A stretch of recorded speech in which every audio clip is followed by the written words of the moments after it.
Di Minahasa, Sulawesi Utara, masyarakat punya tradisi kuno bernama Mapalus. Mapalus bukan sekadar kerja bersama, tetapi ritual sosial yang menyatukan seluruh warga desa. Awal persiapan ketika musim tanam tiba.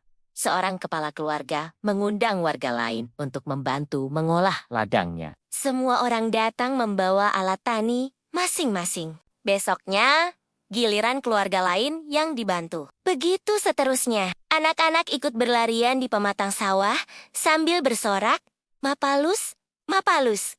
Kerja bersama. Pagi hari, para lelaki membajak sawah. Perempuan menanam bibit dan anak muda membawa air. Irama musik bambu kolintang atau gong kecil sering dimainkan.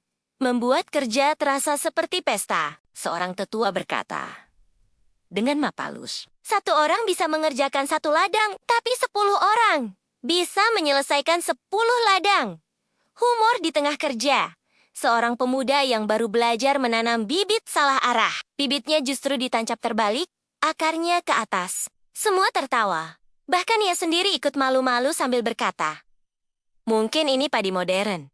Bisa tumbuh terbalik. Hasil dibagi. Ketika musim panen tiba, hasil bumi dikumpulkan. Lalu dibagi adil untuk semua keluarga. Tak peduli siapa yang paling kaya atau miskin, semua mendapat bagian. Tradisi ini memastikan tak ada warga kelaparan.